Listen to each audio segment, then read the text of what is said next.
Good evening. Welcome back to the Holland Homestead. After a long day of work, I've decided to do something a little bit special here for you guys. Not special, a little bit different. We're going to be opening up our winter bulbs that we've got, or fall bulbs. Anyway, there'll be flowers in the spring. I know that disambiguation can be a little bit confusing sometimes. But we're going to be planting these out tomorrow in the light, and that'll be in the second part of this video that you will have to stick around to watch. So what we're going to do is we're going to go through these. I'm going to talk about these bulbs, and you'll get to see some pictures of them. And then we'll learn how to plant them. So I went ahead and I ordered from 2 different companies. We have one box here from Brex, and then a smaller box here from Easy to Grow Bulbs. And the Easy to Grow Bulbs is a new company to me.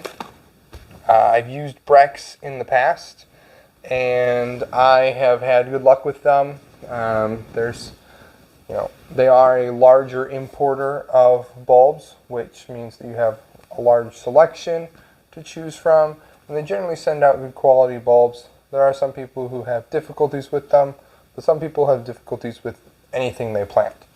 And then the other one, Easy to Grow Bulbs, is I was looking for imperial fritillaries, and Brex had them, but they were pretty expensive per bulb. They were more than I wanted to pay, so I went looking for another supplier and found Easy to Grow Bulbs. I actually ordered some alliums from them too. So we'll start with Brex, and we're going to tear into this box here and cause a mess. So all of these bulbs are things we're going to want to plant in the fall. They prefer a period of colds during the winter, and we got all of these bulbs purchased. They're going to be pretty good quality, and we're going to plant them out this fall, so we have beautiful colors in the spring. Now, most of what I went for in these orders was things for the L bed, which, if you remember correctly, are the color themes of orange, white, and blue, and our rosarium terrace, which is pinks, whites, reds, those kinds of things. So I want some things that would complement our roses that we have out there. So let's see, what do we have here first? So that's Nick's adding some wonderful commentary.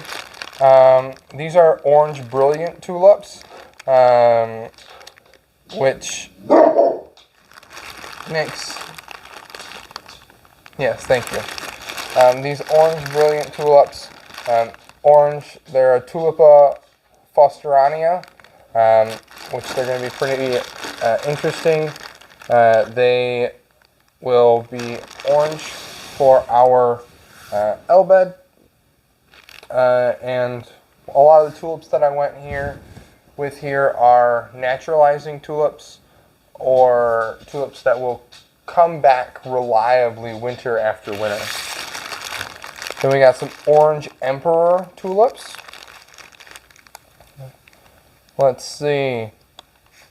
These are going to give us some early spring flowering, and they're going to grow 14 to 16 inches. The other ones were 16 inches. What do we have next? Some volcano, hardy gladiolus. So these are pink and white, and these corms are going to go in our rosarium terrace, and provide some really nice color. We use the gladioli that we grew that are not hardy as some cut flowers. I'm going to try and use these not as much as the cut flowers, and we'll probably even get some more of these in the future to put in our cut flower beds, because they were really pretty in the house and held up pretty well, actually. They kept flowering sequentially up the stem. Alright, this is a little dirty. What do we have? The Regal Album Trumpet Lily. So this is going to be a big lily that will provide excellent white color. These get 5 to 6 feet tall. There's 6 bulbs here. They're going to go in the L bed for some of that color. And height.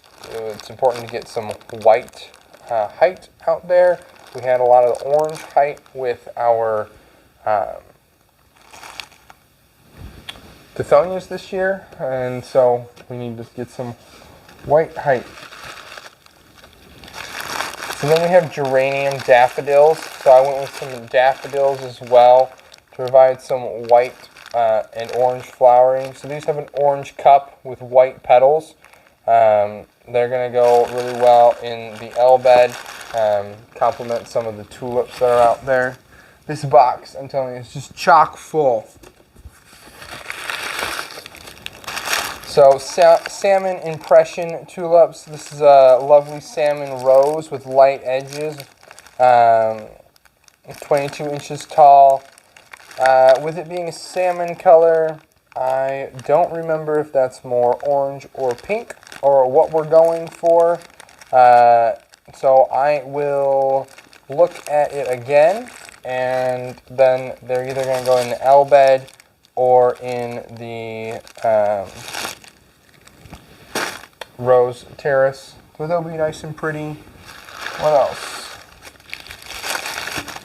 Oh, Mount Hood daffodils. These are supposed to be some really big daffodils, 16 to 18 inches. They're going to get a giant yellow cup that will change to pure white.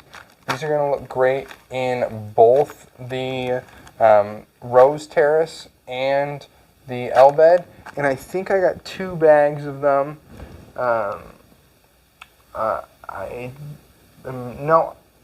No, just one.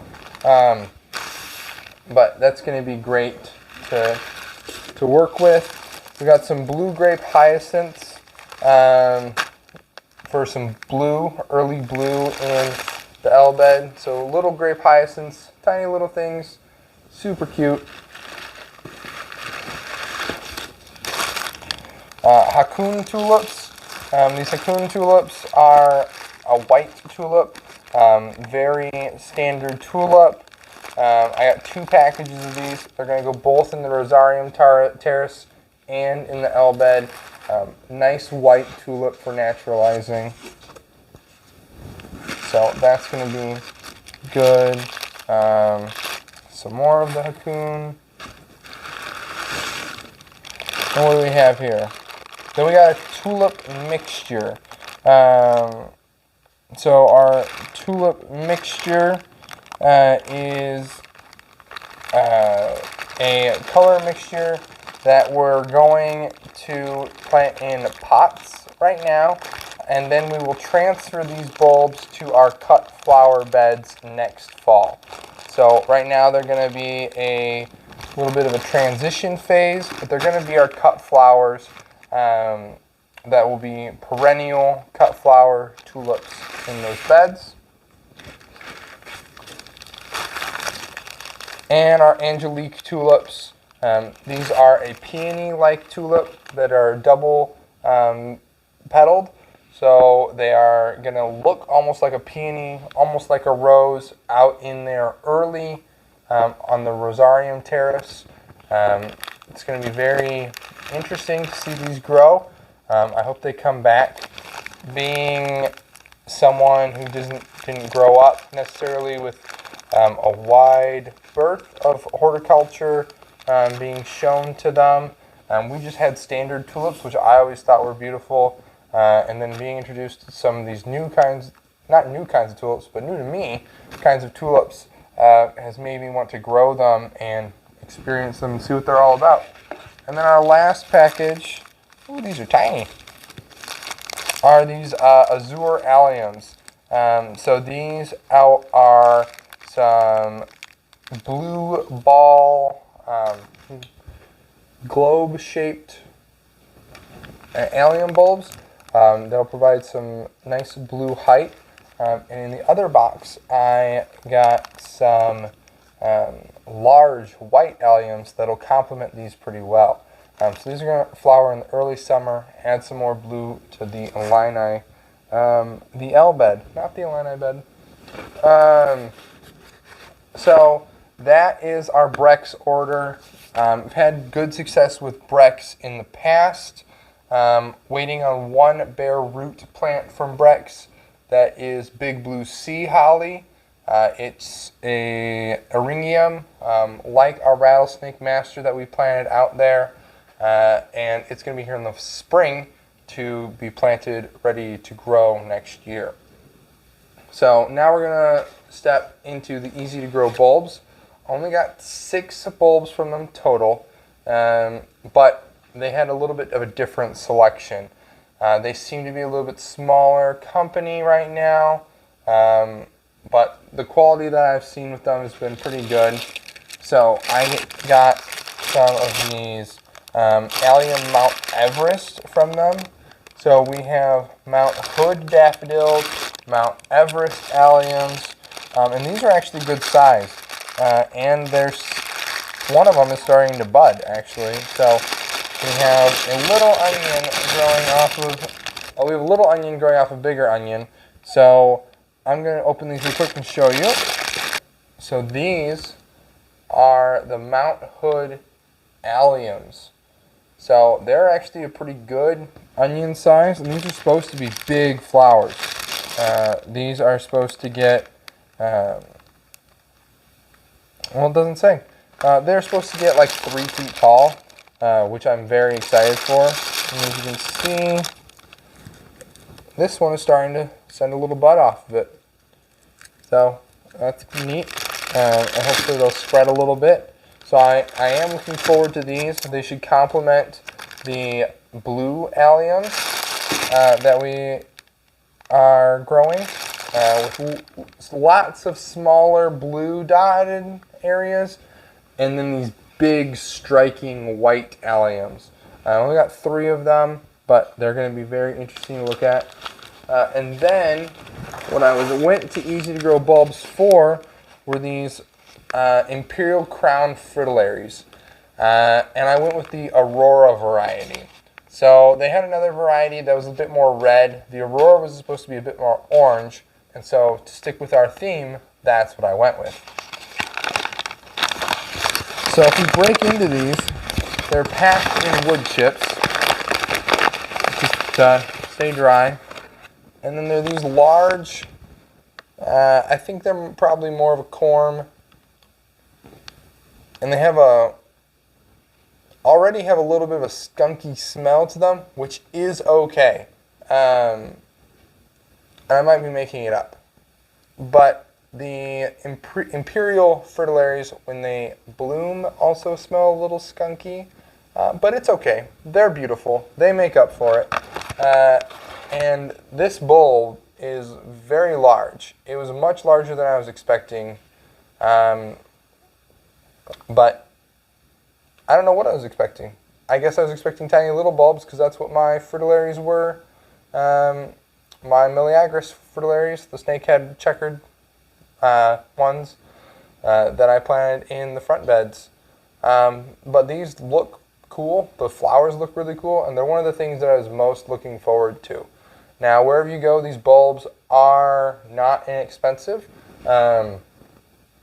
This was a really reasonable price on Easy to Grow bulbs, and so I was happy to pay for them. They should spread a little bit, and we'll get some more. So we have got a lot of bulbs here. I'm going to be very busy tomorrow. We got these bulbs actually probably a week and a half ago. I've kept them in the basement where they've been dry, cool. So they haven't wanted to grow too much yet, which is good because I don't want them to grow yet. I want them to grow outside. And so tomorrow we're going to go out. We're going to plant all of these out and be busy little bees.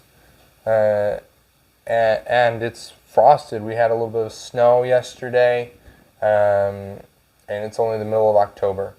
But these are going to add early spring color to our brand new L bed, that we want color in that bed all year round. It's something that I've been learning as a budding gardener that's been working on, and I've been working on my garden design understanding by reading different books, watching different things on YouTube, different TV shows. And so it's really important to always be evolving as a gardener. And I want to have color all year long. Sometimes we get stuck with the idea of summer or spring and we don't plant successions. But I, almost ever since we've had the L bed, something has been in it blooming. And that's certainly how it's going to be next year. We've chocked it full of perennials. We found annuals that work well for it, and we're going to keep building on it. This year, our tithonias that we started from seed grew to 9, 10 feet tall. They were huge, and they were covered in orange flowers that the pollinators loved from July to today, where the frost finally killed them. And they looked great. I was extremely happy with them, and for the cost of a packet of seeds, I got 9 plants that were bigger than the dogwood shrubs that I planted in there. We're going to get outside, get these planted, so stay tuned.